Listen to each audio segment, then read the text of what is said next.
अस्सलाम वालेकुम dear student. तो आज जो है हमारे पास लेक्चर नंबर 19 है और इसमें जो है हम एक्सरसाइज 1.5 में क्वेश्चन नंबर 4 और क्वेश्चन नंबर 5 और 6 हम करवाएंगे। ठीक है, तो हमारे पास क्वेश्चन नंबर 4 ये है, कहते हैं कि फाइंड द मल्टीप्लिकेटिव इनवर्स।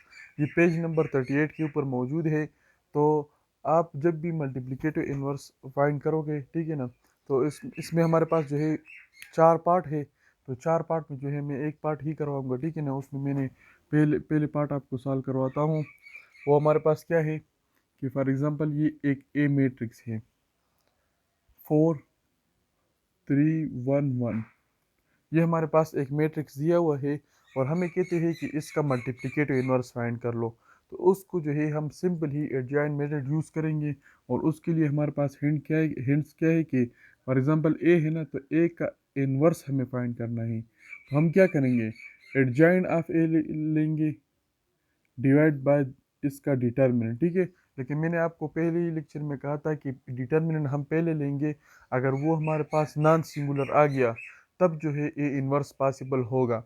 अगर हमारे पास वो सिंगुलर आ गया तो उसका ए इन्वर्स जो है हमारे पास एग्जिस्ट नहीं करेगा इस मेथड से। ठीक है ना, तो हम इसको सॉल्व करेंगे। तो हमारे पास क्या होगा कि हम इसका ए डिटर्मिनेंट लेंगे।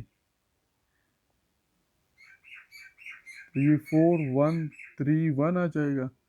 तो इसको हम डायगनल को मल्टीप्लाई करेंगे, 4 × 1 और माइनस और नॉन डायगनल 3 × 1।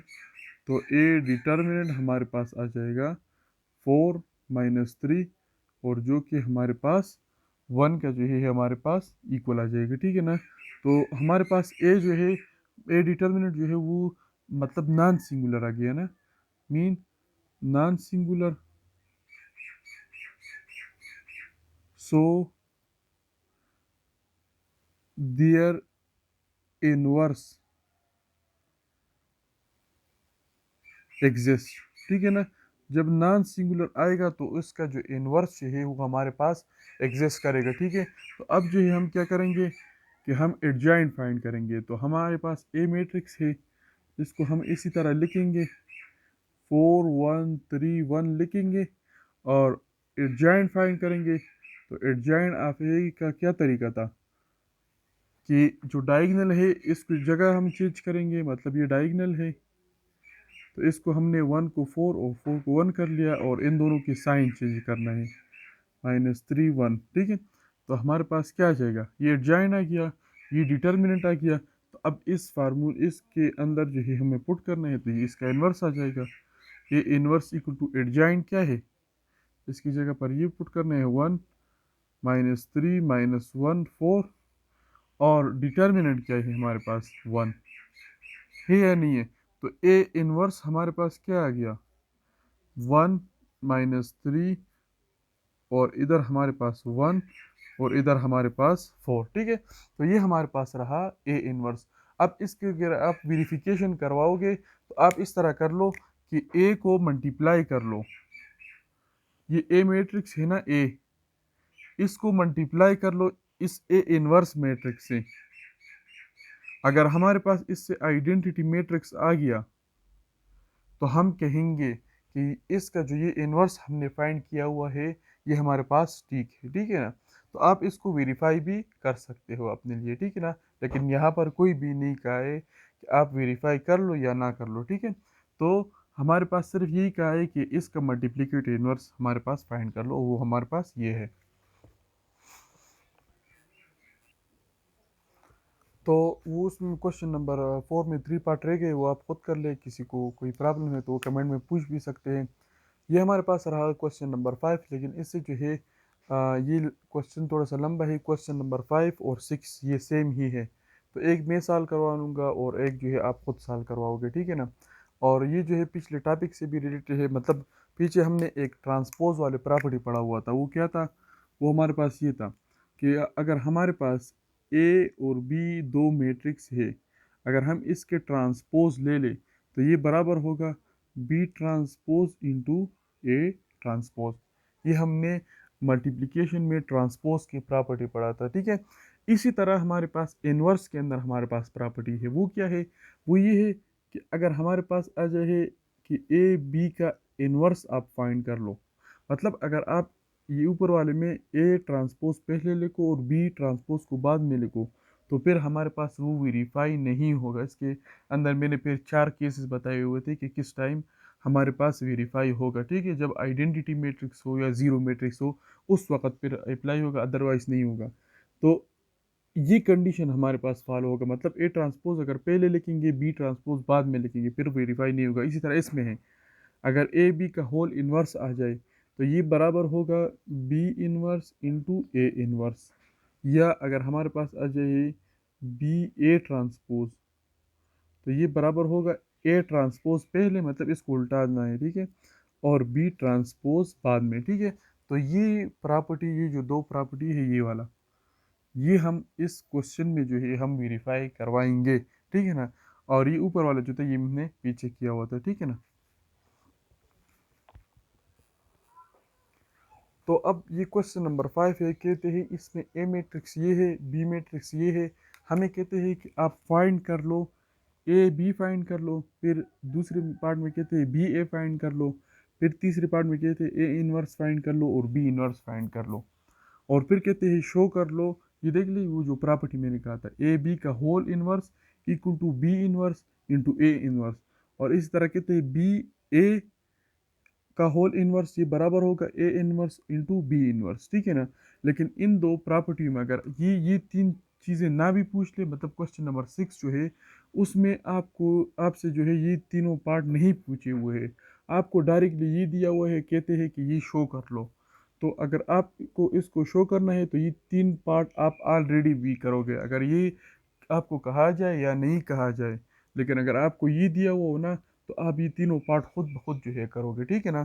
तो इन दोनों पार्टों में मैं सिर्फ ये पहला वाला करूँगा, ये वाला, और इस वालों को भी जो है आपको खुद करना होगा, ठीक है। अब किस तरह होगा, सबसे पहले पार्ट हमारे पास क्या है, ए बी है ना। तो ए मैट्रिक्स क्या है, इसको मल्टीप्लाई करना है 2031, और बी क्या है 1 - 1 - 1 और 3। तो ए बी इक्वल टू क्या जाएगा, इसको मल्टीप्लाई कर लो। अगर हम इसको डायरेक्टली मल्टीप्लाई कर ले और डायरेक्टली अगर हम इसका आंसर लिख ले, ठीक है ना, तो वो हमारे पास क्या आएगा, यो मैंने अपने लिए सॉल्व किया हुआ है, और वो हमारे पास आ जाएगा 2, इधर से हमारे पास -4 -2, और इधर से हमारे पास 6, ठीक है। ये मैंने डायरेक्टली इस वजह से लिखी है, क्वेश्चन बड़ा लंबा बन जाएगा, ठीक है। ये सिंपल मल्टीप्लिकेशन है, पिछले मैंने हर एक लेक्चर में मल्टीप्लिकेशन किया हुआ है, ठीक है ना। तो पहले पार्ट हमारे पास ये रहा। अब दूसरे पार्ट में क्या कहते हैं, इधर मैं लिख लूँगा। दूसरे पार्ट में कहते हैं कि बी को ए के साथ मल्टीप्लाई कर लो।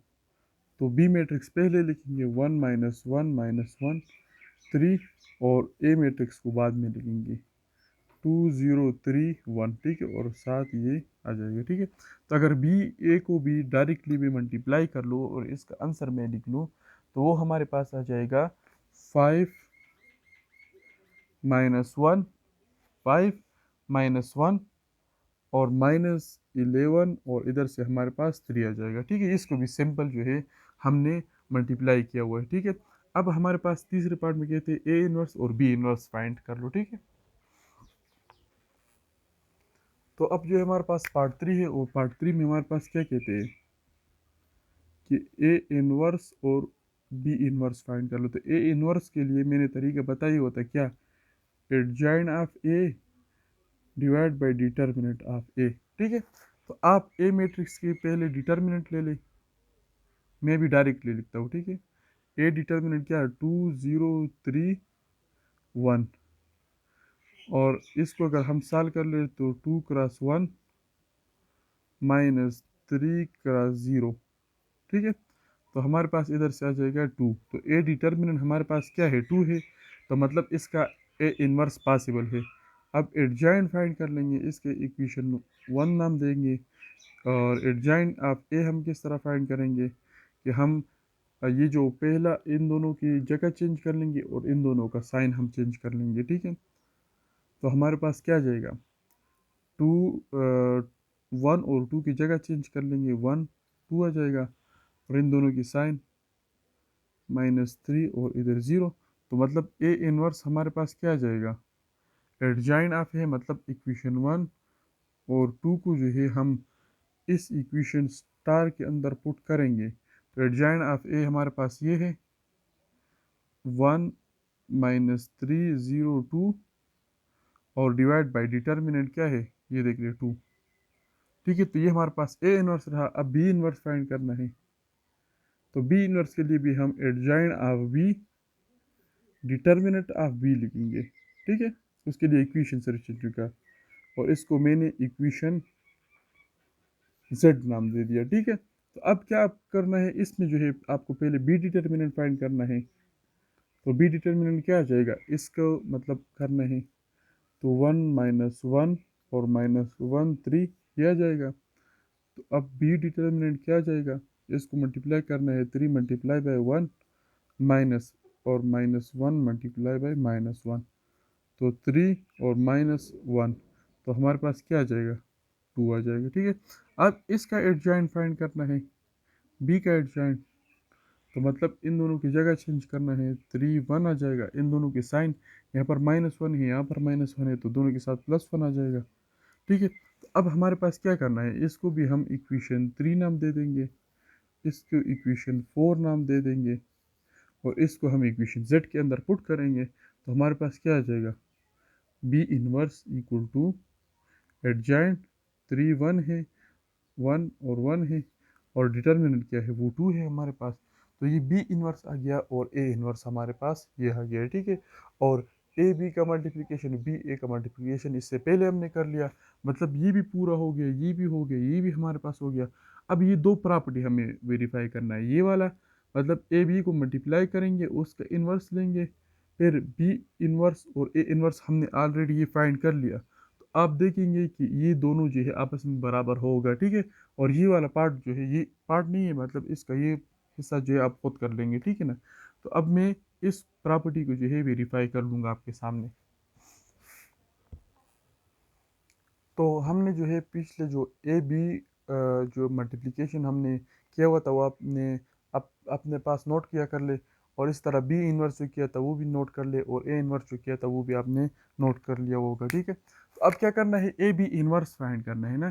तो अगर हम ए बी जो हमने पिछले किया हुआ था वो क्या आया हुआ था, वो हमने फाइंड किया था और मैंने अपने पेज के पास लिखा हुआ है, वो क्या है, वो है 2 और -4 है और -2 और 6, यही जो है हमने पिछले जो है वो फाइंड किया हुआ था। ठीक है, तो अब हमारे पास ए इनवर्स फाइंड करना है ना, तो ए बी के लिए क्या करना है, मतलब एडजॉइन ऑफ, मतलब ए बी का इनवर्स फाइंड करना है ना, मतलब ये लेफ्ट हैंड साइड हमने उठा लिया, तो ए बी का होल इनवर्स फाइंड करना है, तो आप एडजॉइन ऑफ ए बी लिखेंगे और डिवाइड बाय डिटर्मिनेंट ऑफ ए लिखेंगे, ए बी लिखेंगे। ठीक है, इस तरह ही हमारे पास आएगा ना, इसको हमने इक्वेशन x नाम दे दिया फॉर एग्जांपल। ठीक है, तो अब आप सबसे पहले ए बी का डिटर्मिनेंट फाइंड कर लो, तो मैं डायरेक्टली लिखूंगा ए बी हमारे पास ये है, ये 2 -4 -2 और 6 आ जाएगा। ठीक है, और इसका जब डिटर्मिनेंट लेंगे तो ये 12 और इधर से हमारे पास -8 और जो हमारे पास 4 है, ए बी डिटर्मिनेंट ये आ गया। अब क्या करना है, इसका एडजॉइंट फाइंड करना है, एडजॉइंट ऑफ ए बी, तो क्या करना है, इन दोनों की जगह चेंज करना है, 6 2 और इन दोनों की साइन चेंज करना है।